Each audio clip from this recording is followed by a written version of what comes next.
forma directa también de hablar con el psicólogo doctor en salud colectiva, el doctor Pablo Kurlander, coordinador general de la FEBRAP, vicepresidente de la Federación Latinoamericana de Unidades Terapéuticas, es consejero de la WFTC, Federación Mundial de Comunidades Terapéuticas.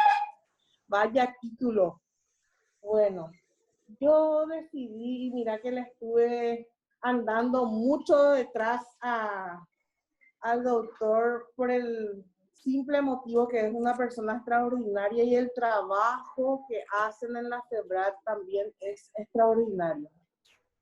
Soy egresada en la FEBRAT, hicimos el curso en Campiñas, Brasil, con mucho orgullo, aparte de aprender y practicar mi portugués.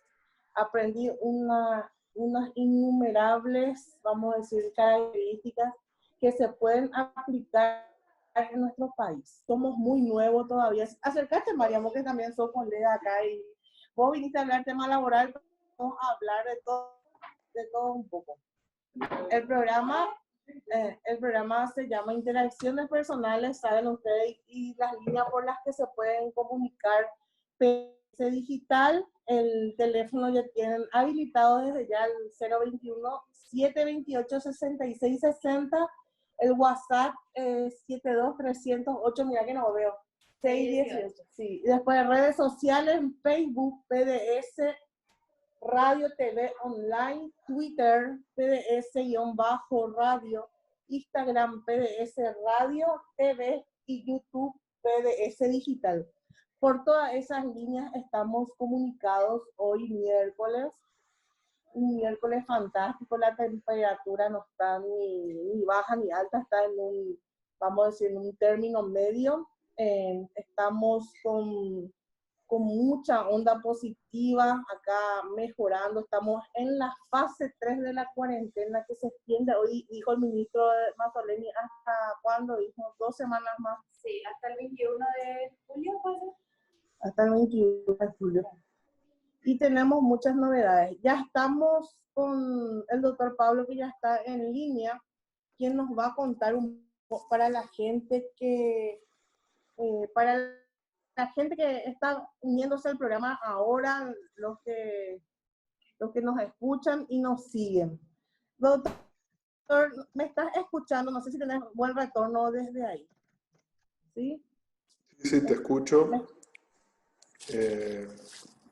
Bueno, buenas noches, Aida, y buenas noches para todos los oyentes, todos los espectadores de la radio. Muchas gracias por la invitación. Aida ya me presentó, soy entonces Pablo, soy uruguayo, pero vivo en Brasil hace 25 años y hoy soy el coordinador general de la Federación Brasileña de Comunidades Terapéuticas, además de la actuación en otros frentes, como también ha dicho Aida ahí. Y espero poder contribuir de alguna manera con ustedes en las informaciones que sean posibles transmitirles. Exactamente. Acá en Paraguay tenemos varias, así que te digo como introducciones, tenemos varios entes que se ocupan de las personas, de los dependientes químicos. Eso es algo que rescato y resalto que aprendí en Brasil. Primero, luego por los derechos humanos. Me voy así directo al grano para que la gente entienda de qué se está tratando el programa. Vamos a conversar de lo que es la dependencia química y el trabajo tan noble y tan loable que hace la FEBRAC en Brasil, ¿verdad? Que vinimos personas especializadas allá. Queremos traer nuestro sueño con los 3 abogados que estuvimos allá. O sea, una psicóloga que es Mari, que trabaja en la penitenciaría de Pedro Juan, y Alcides, que es el director de la penitenciaría, y yo somos los únicos 3 egresados, según me había contado la gente de la FEBRAC, por Paraguay también, ¿verdad? Entonces nuestra idea es que de repente se traiga una sucursal de la FEBRAC, y yo creo que algún día ese sueño va a ser posible, ¿Cómo podríamos nosotros lograr esto? Explícamelo un poco, Pablo. ¿Cómo sería posible hacer una comunidad terapéutica, una sucursal de la FEBRAC acá en Paraguay? Bueno, Aida, primero que la FEBRAC, la Federación Brasileña, no es una institución que tenga una comunidad terapéutica específica como servicio. La federación congrega aproximadamente 300 comunidades terapéuticas en Brasil, pero cada una tiene su gestión propia y lo que la FEBRAC se ocupa específicamente, ¿no? Es primero, como tú ya has dicho, de la capacitación, ¿no? De hacer los cursos, de preparar materiales, de contribuir con la profesionalización de los equipos y de las instituciones como un todo. Participamos directamente también de la construcción de políticas públicas y la interlocución, el diálogo con los gobiernos estatales y federales, y el federal, ¿no? Sí. Y obviamente no se puede hacer una sucursal de una federación nacional porque cada país tiene la suya. Como Federación Latinoamericana, y ahí yo soy el vicepresidente de la Federación Latinoamericana, lo que sí hemos hecho y lo que la Federación Latinoamericana ha hecho también es fomentar a que los países se organicen para tener sus federaciones locales y puedan participar en la Federación Latinoamericana a través de una federación local. Pero obviamente, bueno, la Federación Nacional depende de que exista un número de comunidades terapéuticas que compongan esa federación, ¿no? Lo que sí se puede contribuir, sin duda, tanto a nivel de la FEBRAC cuanto a nivel de la FLAC, de la Federación Latinoamericana, es con la posibilidad de contribuir con la implantación de trabajos específicos de comunidades terapéuticas, que después esos trabajos sí se organizarían en una federación local, ¿no? Entiendo. O sea que lo que nosotros podemos hacer desde acá, ¿verdad? Es, por ejemplo, crear una confederación de comunidades terapéuticas, me decís, ¿verdad? Sí, en algún tiempo anterior a mi participación en la Federación Latinoamericana, existía una federación paraguaya, porque yo me acuerdo, y que hacía parte de la Federación Latinoamericana y que no sé bien en qué momento de la historia dejó de existir o dejó de participar. Pero la principal función de la federación es mejorar la calidad de los servicios, ¿no? Eso es lo principal de todo. O sea, primero hay que detectar cuántos servicios existen, qué es lo que hay de dispositivos en el país, ¿no? No sé si ustedes tienen una idea en Paraguay o en Capital o en el país todo, cuántas comunidades terapéuticas o cuántos tipos de trabajos con esas características tienen. La que yo particularmente conozco es Remar, ¿verdad? Después hay otros privados, ¿verdad? Que con el correr de estos días voy a investigar cuántos realmente. Si federación no, tengo entendido que no hay, ¿verdad? Pero para, por ejemplo, agregar, conformar parte de la Federación Mundial de Comunidades, tenemos que tener una federación, ¿verdad? Sí, de la Federación Latinoamericana, ¿no? Sí, claro, es que... Ustedes no tienen conocimiento que Paraguay, por ejemplo, tenga, porque nosotros cuando hicimos el curso nos fuimos de forma independiente. Yo me fui de forma independiente como invitada del director de la penitenciaría de Pedro Juan Caballero, que es el doctor Alcides, y la psicóloga, sí. Pero no por una comunidad específica ni nada, ¿verdad? O sea, nosotros nos fuimos como independientes, alumnos independientes, vamos a decir, ¿verdad? Personas, profesionales independientes. Pero ustedes no tienen conformada, pregunto, dentro de la Federación Latinoamericana no conforma Paraguay, ¿verdad? No, es como te dije, hasta algunos años atrás que no te sé especificar hasta qué momento, porque Sí, no estaba.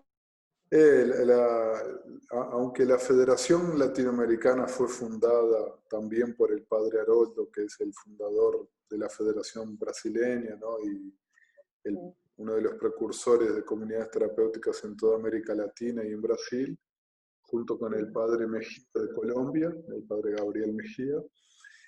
Después, por bastantes años, la Federación Brasileña trabajó solo en Brasil, no se ocupó de trabajos externos, ¿no? Y retomamos estas relaciones y este trabajo con el contexto latinoamericano y mundial alrededor de 4 años atrás. Entonces, no tenemos idea de lo que pasó, pero no estábamos presentes. Tal vez, sin duda, se puede rescatar un poco de esa historia, de quiénes fueron los participantes de aquel momento, con los otros miembros de la FLAC, que ya Sí, están a más tiempo, ¿no? claro. Nosotros que estamos en contacto continuamente, de repente si vos tenés información de cuál era la base, o sea, quiénes eran los que conformaban, ya sea esa confederación o asociación acá de Paraguay que participó hace 4 años con Brasil, entonces de repente podríamos reactivar esa Sí, no, organización, pero ¿verdad? hace más tiempo que Paraguay no participa. Más de 4 años. Sí, sí, bastante más. No, Pero no. ¿será que no te acordás ni por si acaso, no sabes si era por medio de una organización no gubernamental o por parte de alguna institución del Estado? Eso desconoce, ¿verdad? Del Estado no era, ¿no? Porque No. la federación se compone de organizaciones no gubernamentales. ¿No? O sea, Claro, claro, no, son, claro. no hay ningún órgano estatal, público que componga esto, ¿no? Es del tercer sector. Exacto, exactamente, tenés razón. Pequeño detalle, ¿verdad? Solamente en el modo que pregunté eso de repente, si en el momento que Paraguay haya conformado eso, ¿verdad? ¿Qué habrá faltado para que continúe ese trabajo tan loable, ¿verdad? Tan necesario para todos los países, ¿verdad? No sé cuánto tiempo habrá activado, ¿verdad? No tengo conocimiento, ¿verdad? Al menos, pero ¿cuánto tiempo habrá activado Paraguay dentro de esa organización y quién era el líder, el presidente de repente, ¿verdad? Sí, por ahí podemos contactar, ¿verdad? Desde acá Sí, no sí. me había enterado, pero ahora vos me comentás que efectivamente sí había una organización no gubernamental que conformaba esa, vamos a decir, esa organización. Ujú. Y bueno, ¿y qué nos podés comentar del trabajo? Es excelente. ¿Cómo es que Brasil, o sea, que normalmente, ¿verdad? ¿Cuántas comunidades terapéuticas existen ahora en Brasil? Y te voy a hacer después una pregunta que me sorprendió bastante hace poco en los noticieros de la cantidad de personas moradoras de rúa, le dicen ustedes, ¿verdad? Son los que en quienes más se ve o quienes más poseen el tema de dependencia química o indistintamente, no solamente ellos son los grupos vulnerables, sino las personas que vamos a decir, están dentro de un núcleo familiar. ¿Cuál sería ahí el mayor número, el mayor porcentaje de personas dependientes químicos? Sí, bueno, es que como saben todos, Brasil es un continente, entonces todo lo que son números en Brasil son muy elevados de todo, ¿no? Sí, Como les dije recién, solo de las comunidades que hacen parte de nuestra federación son 300, o sea que probablemente sean más que las de todas las federaciones de todos los otros países juntas. Por el tamaño, justamente, tenemos comunidades vinculadas en todo el territorio de Brasil. Y tenemos 17 delegaciones regionales que se llaman, ¿no? Brasil tiene 27 estados, no sé ahí en Paraguay cómo se llama la subdivisión, provincia. Departamentos. Sí, 17. En Uruguay se llama departamento también, acá se llaman estados, son 27 estados, pero claro, hay estados que son del tamaño de países, ¿no? Sí, así mismo. Y de los 27 tenemos grupos organizados en 17, esos estados, en todas las regiones, norte, nordeste, centro-oeste, el centro, ¿no? Y el sur. Y se calcula que no hay un número muy claro, porque en toda América Latina hay un problema bastante común, que es una de las cosas que inclusive congrega un poco, ¿no? a las federaciones de los países latinoamericanos, que existe la comunidad terapéutica como método, como un dispositivo que tiene parámetros técnicos y legales concretos, ¿no? de funcionamiento, principalmente técnicos, porque los legales cambian de país a país, pero lo que es un método de tratamiento, eso se mantiene, que es un poco lo que ustedes conocieron cuando fueron a hacer el curso. Exacto. ¿No? Sí, exactamente. Vieron que lo que estudiamos. Eso, ¿no? Muchas veces se confunde, ¿no? La idea de comunidad terapéutica como un lugar y no como un método que se aplica en un lugar. Así mismo. Pero ¿qué pasa? En América Latina, por el histórico de la implantación de las comunidades terapéuticas,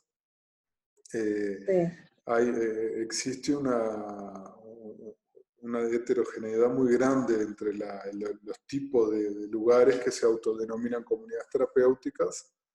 Entonces, en toda América Latina tenemos ese problema de haber muchos lugares que se autodenominan comunidades terapéuticas y no reúnen las características, los requisitos mínimos para hacer una comunidad terapéutica. Estoy explicando esto porque cuando se pregunta, bueno, ¿cuántas comunidades terapéuticas hay en Brasil? Bueno, depende de lo que se llame comunidad terapéutica, ¿no? En 2014, 2015 se finalizó el último levantamiento, la última investigación de datos sobre comunidades terapéuticas a nivel nacional, de los locales que estaban registrados de alguna manera como comunidad terapéutica, ¿no? Lo que no garantiza que sean de hecho comunidades terapéuticas, pero bueno, en aquel momento se levantó alrededor de 2000 instituciones que tenían registro como comunidad terapéutica. ¿A nivel país? A nivel país. Sí. Entiendo. ¿Qué calculamos? Por lo que nosotros conocemos, la FEBRAC está completando este año 30 años de funcionamiento, ¿no? De existencia. Entonces tenemos un buen conocimiento de lo que es este medio, y de esas 2000 comunidades que estaban registradas, calculamos que menos de 1000 deberían ser de hecho comunidades terapéuticas. Bastante. Claro, la FEBRAC. Nosotros, la FEBRAC es la Federación Brasileña de Comunidades Terapéuticas. Federación, lógicamente, no se puede abrir una sucursal, pero nosotros podemos crear, me expresé mal, nosotros podemos crear, por ejemplo, la FEPA, no sé, la Federación Paraguaya de Comunidades Terapéuticas, de repente. Entonces, hacer una alianza estratégica, ¿verdad? con la FEBRAC de Brasil. Entonces, con la FEBRAC y con la FLAC, ¿no? Porque también es importante, hay muchos países en América Latina que tienen experiencias importantes en este, ¿no? Ustedes tienen ahí, bueno, existe la Federación Boliviana, la Federación Peruana, Chilena, Argentina, que está más para abajo, pero también ustedes tienen frontera, o sea, hay grupos, tal vez no tan grandes por el tamaño de los países, pero hay otros grupos también, por eso que la idea es que está la Federación Colombiana, que también está próxima, ¿no? Hay un grupo en Venezuela, en Nicaragua estaba funcionando hasta Sí. también. Y si no, Uh-huh. sí. No, Y te digo, si nosotros queremos crear, por ejemplo, una federación, ¿verdad? Nuestros parámetros lo regiría entonces la FLAC, ¿verdad? La Federación Latinoamericana. ¿Y cuáles serían los requisitos, verdad? Sí, ¿cuál es la idea de hacer parte de una federación internacional, ¿no? Continental? ¿Cuál es la finalidad? Uno de los principales puntos es compartir, compartir los criterios de calidad, ¿no? Claro. La Federación Latinoamericana trabaja bastante próxima, ¿no? Eso lo trabajamos nosotros como miembros, pero próximos de la CICAD, que es la Comisión Interamericana de Control del Abuso de Drogas, que es un brazo de la Organización de los Estados Americanos, ¿no? De la OEA. Y la CICAD por bastante tiempo financió programas de capacitación y de certificación de la Federación Latinoamericana, de la Federación Brasileña específicamente también directamente, y ahora estamos también en un proceso de volver a trabajar junto con ese organismo internacional que de alguna manera también valida y certifica las acciones.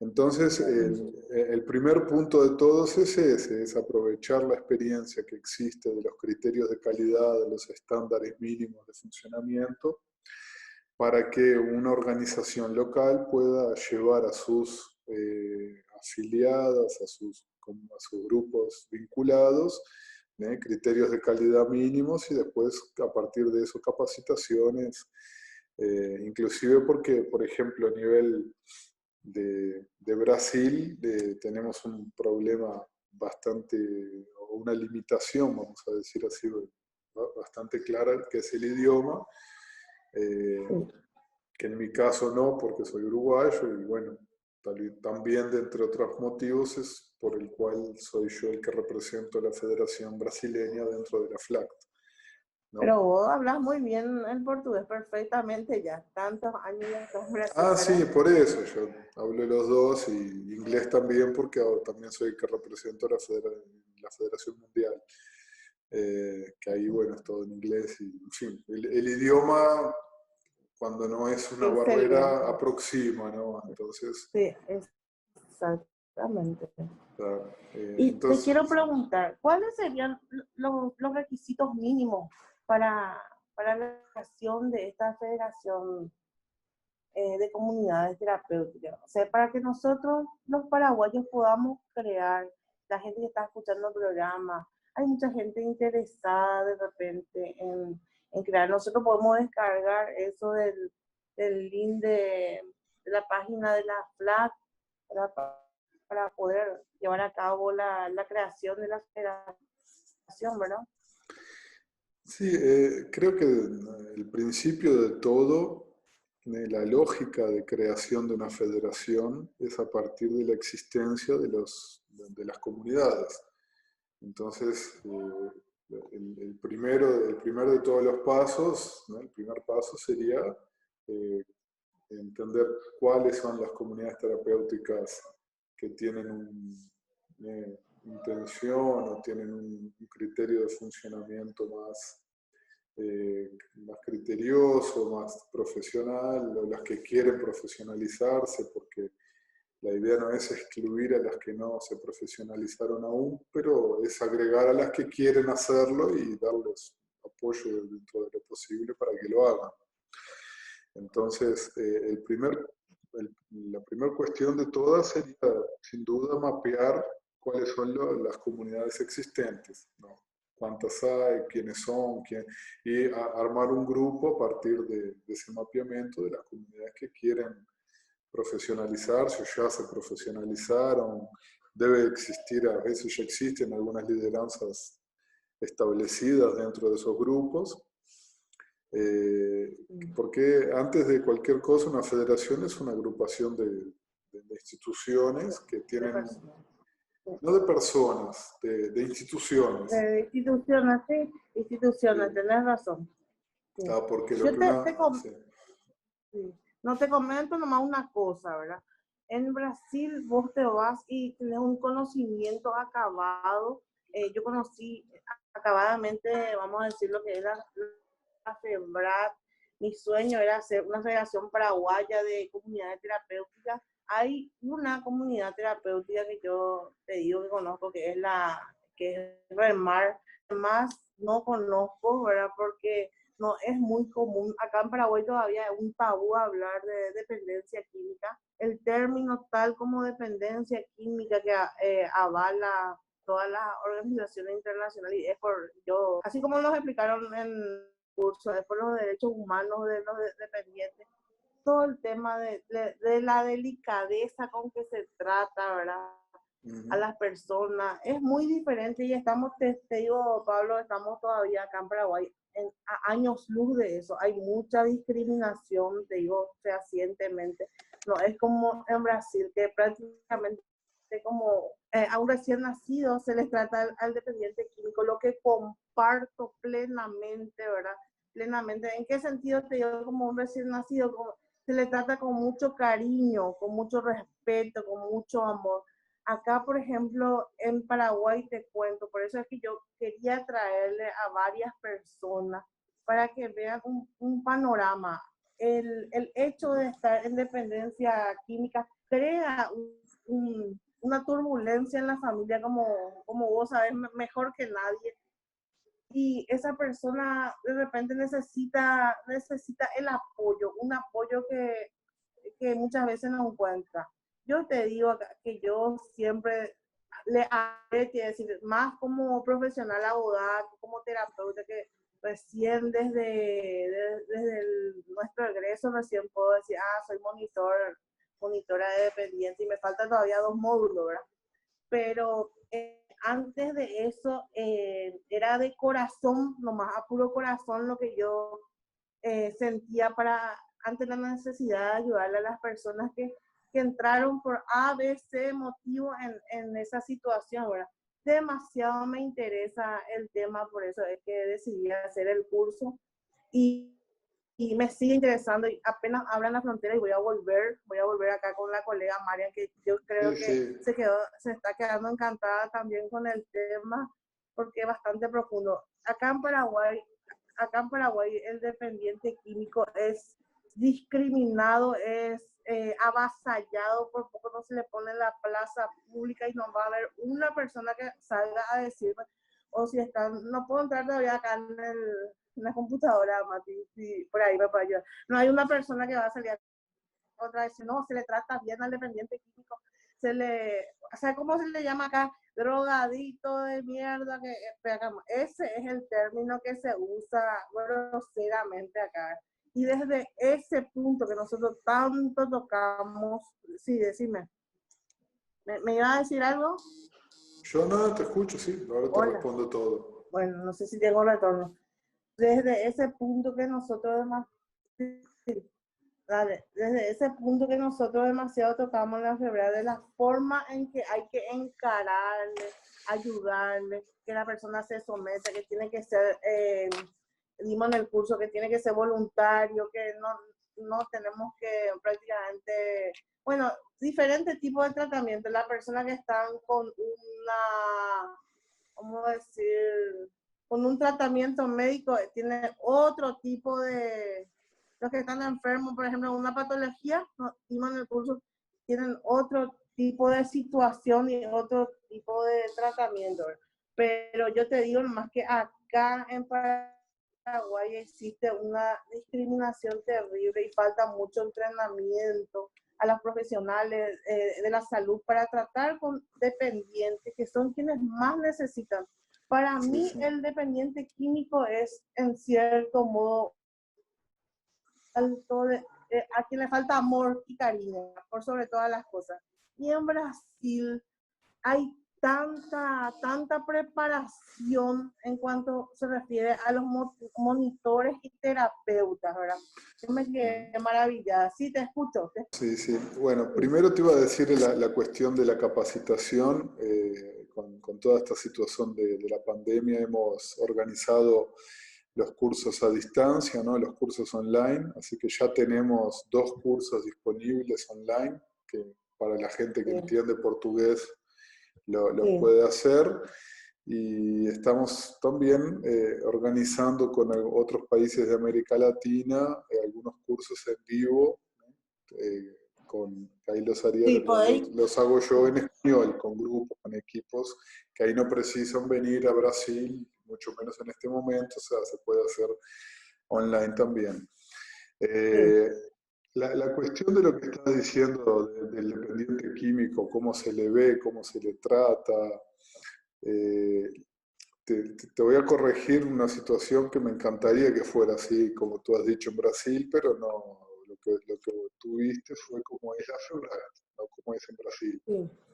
Sí. O sea, en realidad nosotros luchamos mucho para que para que realmente eso sea algo que no sea solo nuestra visión o de la visión de algunos grupos, pero en Brasil hay muchísima discriminación. Hay una política de drogas durísima, donde ahora, ¿no? Principalmente, donde ¿no? También se ve al dependiente químico, al usuario de drogas, ¿no? De una manera bastante preconceptuosa.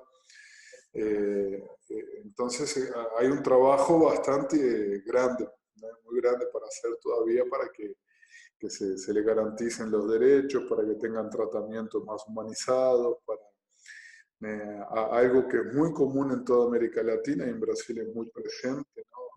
Son los tratamientos, los pseudo tratamientos con proselitismo religioso. Exactamente.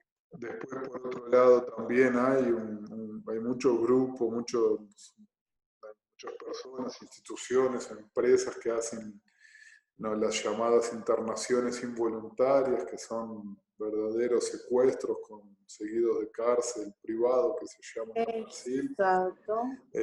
Acá hay mucho, o sea, lo que pasa es que, claro, ustedes conocieron la realidad de la Federación Brasileña. El Instituto Padre Haroldo. El instituto, claro, o sea, conocieron, no es porque seamos nosotros, pero de hecho conocieron lo que hay de mejor en Brasil.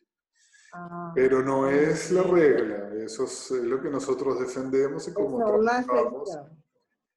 Sí, claro, son muchas comunidades, somos un grupo bastante grande, pero fuera de lo que es la FEBRAC, no podemos decir que los otros grupos defiendan los mismos puntos, ¿no? Mira que yo me hice amiga, muy amiga de todos los compañeros ahí, ¿verdad? Sí, muchos ex dependientes y muchos monitores que nunca probaron, ¿verdad? Y realmente lo que me pude dar cuenta es que pasaron por varias instituciones, ¿verdad? Por varias comunidades terapéuticas antes de terminar definitivamente con su dependencia, ¿verdad? Y las experiencias que me comentaron fueron de todo tipo, desde buena, muy buena, excelente, hasta catastrófica, ¿verdad? Eso influiría en la recuperación de ellos, ¿verdad? Para mal o en una recaída. Ese es un problema muy grande que hay en todos lugares, que muchas veces, como en América Latina como un todo, este tipo de trabajo acabó vinculándose más exclusivamente a grupos religiosos, a voluntarios. Muchas veces cuando se piensa en un trabajo voluntario y en ese tipo de servicio, se entiende que cualquier cosa es mejor que nada, ¿no? Exacto. Y entonces la gente va haciendo más o menos lo que puede, lo que sabe o lo que se le ocurre, pensando con la idea de que por lo menos está haciendo algo, pero no es así. No, hay un concepto médico y psicológico que se llama iatrogenia, que es el concepto, ¿no?, para las intervenciones que en vez de producir beneficios, producen daños. ¿Tá? Escándalo. Y Me deja un escalofrío lo que me decís, te cuento, escalofriante, sí. porque uno confía tanto en que ese algo es mejor que nada, ¿verdad? Y También no es nosotros en verdad. Paraguay. Claro, ¿no? Y Sí, ahora, lo que tú dijiste, por ejemplo, es realmente el hecho. Hay gente que tiene muchísimas internaciones, pero nunca tuvo un tratamiento. un mejoramiento, hubo un empeoramiento, No, vamos a decir, aparente. pero lo que quiero decir es que la persona estuvo internada, o sea, estuvo dentro de una institución muchas veces, pero nunca estuvo en contacto con un programa terapéutico de verdad que le propiciara condiciones mínimas de tratarse. O sea, Entiendo. estar adentro de un edificio que se llama hospital no significa que vos necesariamente te están atendiendo, te están tratando. O sea, no es solamente el hecho de estar dentro. Y ahí entra de vuelta toda la conceptuación moral, que es lo que tú decías, de la dependencia química. Como se entiende muchas veces que el adicto, el dependiente químico, es una persona que tiene un problema exclusivamente con la droga, y un problema de carácter, un problema espiritual, entonces se entiende que si esa persona está alejada de su contexto de la droga, va a mejorar por el propio hecho de estar alejada. Encerrado. Sí. Claro, y ahí se entiende que el tratamiento y el encierro son la misma cosa, que el tratamiento y la abstinencia son la misma cosa y no son nada. Y por eso mucha gente pasa muchas veces y no consigue recuperarse porque en realidad no le dieron ninguna herramienta para que se recupere, simplemente lo pusieron a rezar, a trabajar, ¿no?, a trabajar en una huerta. Y no es que sean cosas malas necesariamente, pero eso no es un tratamiento, eso es una actividad. Y ahí, ¿por qué que se torna iatrogénico, que se llama? ¿Por qué que es dañoso eso? Porque esa persona que cuando sale de ese lugar sin haber sido tratada, con un concepto de que fue tratada y si tiene fuerza de voluntad se recupera, y si no se recupera es porque no tiene fuerza de voluntad, no quiere. Cuando esa persona recae, ahí viene todo un peso social, moral, familiar, que lo deja peor que antes. Y a cada vez que pasa por ese proceso, sin tratarse y recayendo, va teniendo cada vez menos posibilidades de recuperarse porque cada vez tiene menos vínculos saludables, la familia lo apoya menos, tiene más estigma social, tiene menos autoconfianza en su recuperación. O sea, cada pasaje por ese tipo de situación lo deja peor que antes y con menos posibilidad de recuperarse. O sea que muchas veces nada es mejor que eso. Y claro, porque es como que vos cargas en el chip información que no tenés que cargar, cargar un virus en un pendrive o en una computadora. Exactamente, mejor no cargar nada que cargar un virus. Y termina por destruirle. Dios mío, vos sabés que... Exactamente. Mira, te cuento otro ejemplo, y ahí no es con la recuperación, ahí es con la prevención. Por mucho tiempo, desde la década de 50 aproximadamente, se creyó firmemente, también por teorías como esa, que el problema era la droga y que la prevención con jóvenes y niños se tenía que hacer basado en terrorismo, en llegar a una escuela y aterrorizar a los niños y a los adolescentes diciéndoles que si usaran drogas se iban a morir, se iban presos, que era todo lo terrible, y hacerles un drama gigantesco para que le agarren miedo y no se acerquen a la droga. Y por mucho tiempo... En mi época era eso, sí, me acuerdo. Por mucho tiempo, y hasta ahora mucha gente lo hace de esa manera, se creyó que eso era un programa de prevención, cuando se pensaba, vamos a hacer un programa de prevención en la escuela. ¿Qué hacían? Llevaban a un policial a la escuela a aterrorizar a los niños y a los adolescentes, a los alumnos.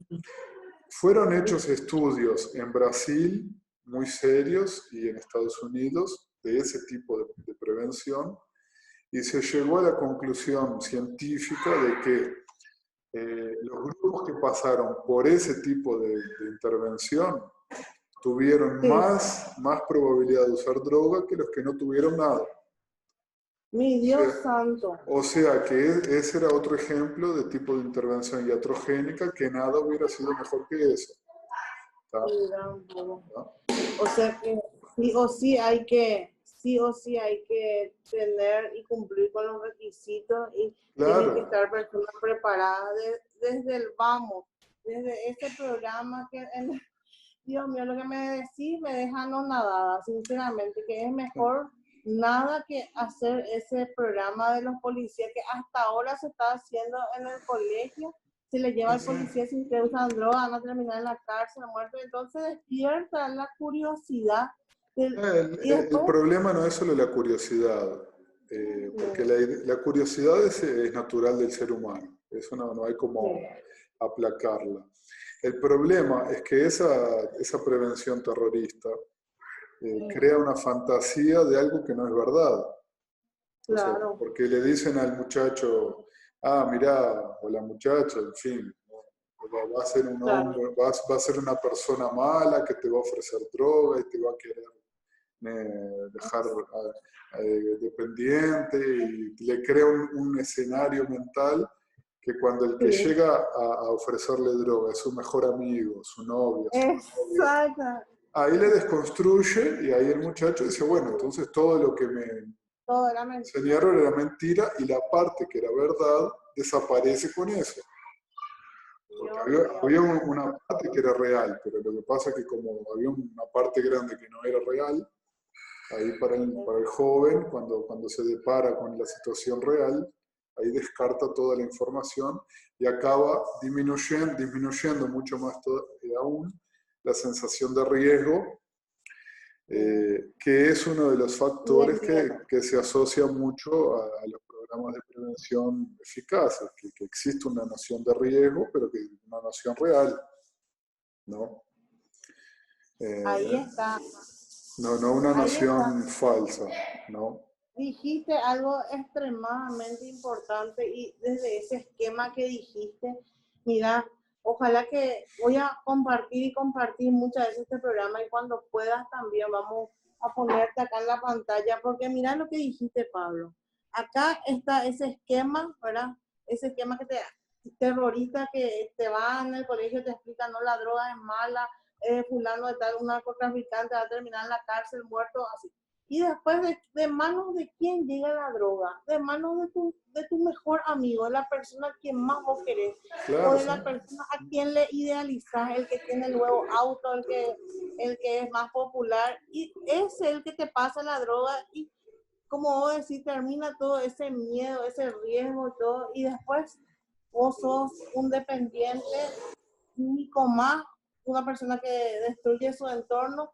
Y uno se pregunta ahí como padre, yo digo que como psicólogo tuviste miles y miles y miles de entrevistas con padres que te dijeron qué hice mal, ¿verdad?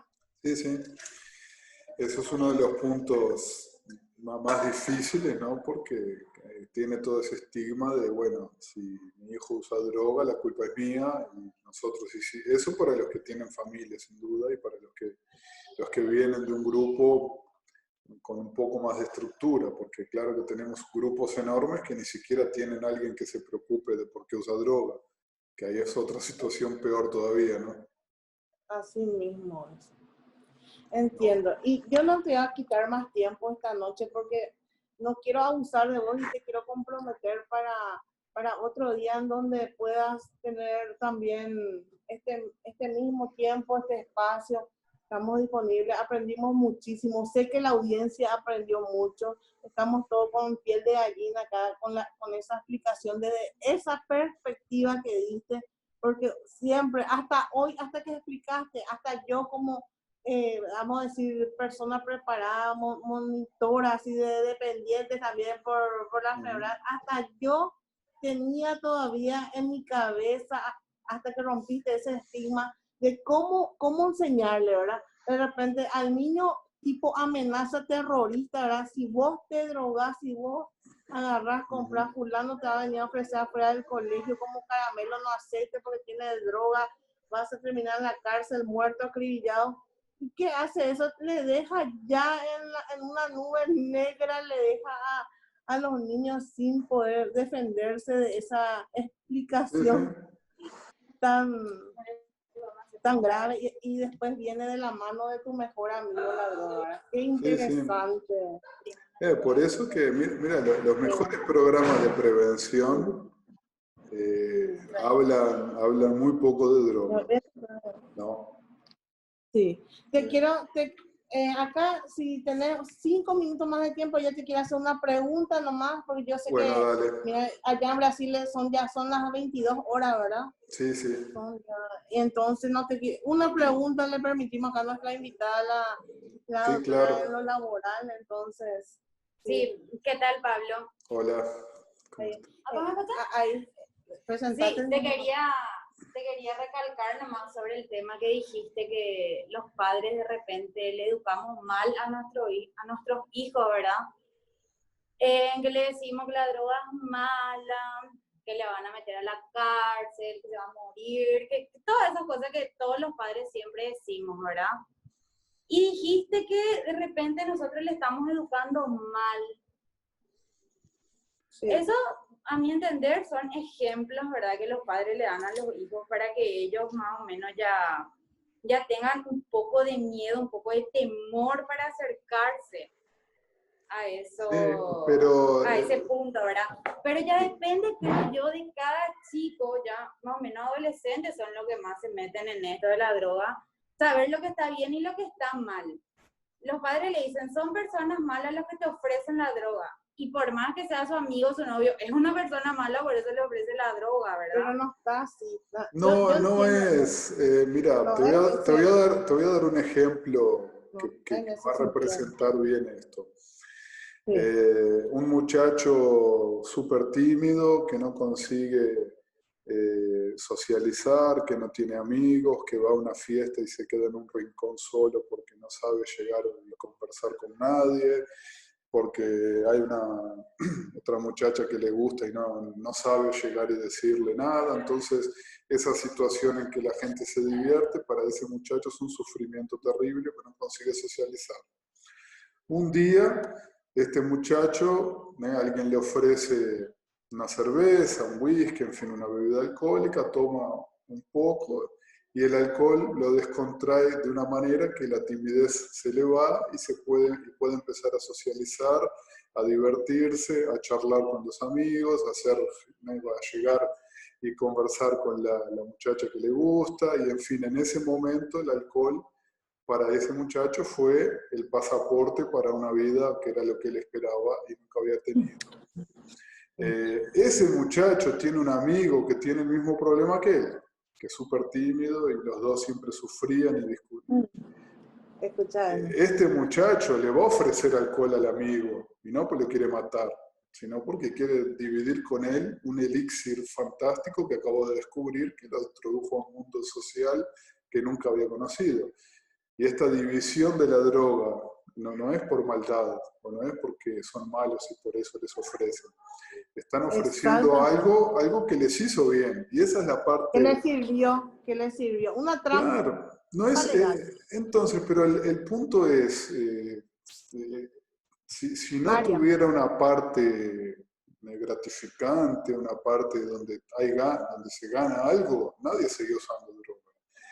Entonces, el punto importante es entender que, bueno, las drogas en general te generan una serie de beneficios reales, mucho más que solamente el efecto neurobiológico de la droga, pero tiene muchos, se llaman reforzadores sociales. Cuando usas droga, te aceptan en grupos sociales, y muchas veces el ser parte de grupos es muy importante, y el consumir una sustancia hace que un grupo determinado te acepte. Otro ejemplo muy, muy simple es el consumo de tabaco. La gente que consume tabaco, ¿cuál fumante de tabaco disfrutó de la primera vez que fumó tabaco, un cigarro? Es horrible, todo se vomita, le duele la cabeza.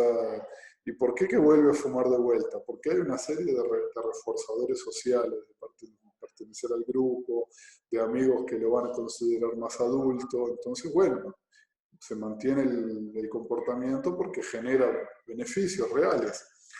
Entonces, es muy importante que los jóvenes tengan clareza de que sí, las drogas le van a generar beneficios, eso es real. Y si ellos no, y ahí entra la parte de la prevención, que ahí es un tema muy largo, y lo retomamos cuando quieran. La cuestión de la prevención es cómo enseñarle a esos jóvenes a acceder a esos beneficios sin necesidad de la droga. Cómo enseñarle a ese muchacho a socializar, a charlar, a perder la timidez, cómo producir eso de una manera saludable para que tenga el acceso a eso sin necesidad de recurrir a la droga o de recurrir de una manera tan nociva, ¿no? Entonces, por ahí van los problemas, tanto el tratamiento como la prevención, que ese es un punto. Si un muchacho entra en tratamiento porque él solo consigue socializar con droga o con alcohol y durante el tratamiento no se le enseña a socializar de otra manera, no va a funcionar el tratamiento. No va a funcionar. Y justamente yo sí entendí y sí entendí el tema de cuándo se produce la iatrogenia, no solamente porque los padres sí criamos bien, ningún padre le va a dar, como dice la Biblia, piedra a su hijo que pide el pan, dice, es un claro ejemplo ahora. Pero ¿qué pasa? Nosotros desconocemos y escapa a nuestra realidad social lo que se le enseña en el colegio. Y el colegio realmente, la educación, y no solo pasa esto con Paraguay, con Latinoamérica mismo, es de repente un antro de terrorismo en cuanto a las enseñanzas en las áreas especiales. No digo luego las materias comunes, ¿verdad? Y hay profesores excelentes que ni siquiera, yo digo luego, no hacen conscientes, sino inconscientemente de repente tratando de hacer un bien, hacen un mal, ¿verdad? Como por ejemplo el famoso tema de traerle al policía y atemorizarle a los niños, que como dijiste, algo demasiado importante, eso crea y propensa más a una persona que se drogue de adolescente a que no se drogue, ¿verdad? O sea que eso pero además hay otro factor que es muy importante, que las condiciones sociales hacen con que muchas veces el usar drogas sea de hecho la mejor opción que esa persona tiene. Exactamente. Y no porque sea buena, porque no tiene otra, porque su contexto social, familiar, la posibilidad de futuro de vida, lo que se le aparece en el mundo como opción, no, es solo eso. Entonces a veces de hecho es lo mejor que la persona tiene. O sea, si no se le ofrece algo mejor, va a seguir eligiendo lo único que tiene para elegir. O sea, deja de ser una elección. Claro, por más que lo obliguen a ir a, ¿cómo te voy a decir? Apresado, dicen ellos, preso en las comunidades terapéuticas o en los grupos religiosos. Conozco sí también otro grupo religioso en Rondonópolis que es la Casa Jacob, no sé si conoce, donde está a cargo del pastor Alciao, que es bastante bueno, ¿no? Y visto gente que se recuperó ahí, he visto, y entonces de repente pueden haber también grupos religiosos que estén haciendo un buen trabajo, pero sí que necesitan preparación, unión también. Sería demasiado interesante que la FEBRAT se unan todos a esa federación, dependan porque ahí están los parámetros exactos, están la gente preparada, está gente como vos, Pablo, y los profesores magníficos, me acuerdo de Vinicio, después no me acuerdo de los nombres de las profesoras, pero sí de las enseñanzas. Sí, sí. Y realmente voy a volver, apenas se abran esas fronteras y voy a llevar gente conmigo. Cada vez vamos a ir aprendiendo más para aplicar en nuestros países Sí, sí. también, ¿verdad? Y aprovechen los cursos online, que ya los pueden. Sí, vamos a unirnos. Es más fácil, ¿no? Sí, es más fácil de repente. Y vamos a unirnos, te prometemos. Y mira, te agradezco, Pablo, infinitamente, ¿verdad? El público estaba pendiente, vamos a compartir el stream aquí también. Y si te querés despedir acá de la audiencia, muchas gracias por estar con nosotros en esta noche de miércoles de San Juan, acá en Paraguay. Sí, San aquí Juan, también, acá también estamos en San Juan, San Juan en casa ahora, pero bueno, vale Cierto. vale la fiesta. Sí, Sí, comida acá, típica hay acá. sí. Y bueno, un gusto estar con ustedes, espero que podamos la próxima estar más al vivo aún, ¿no? Con imagen y todo, así que ya estoy Exactamente. para marcarnos nuevamente cuando ustedes quieran y seguir esta charla que sin duda genera muchísimas dudas, muchísimas angustias, ¿no? Hay mucho para Expectativa aprender también. Sí. Buenísimo. Entonces, espero que nos veamos en breve. ¿Está bien? Gracias. Un abrazo. Un abrazo a todos. Chao, chao.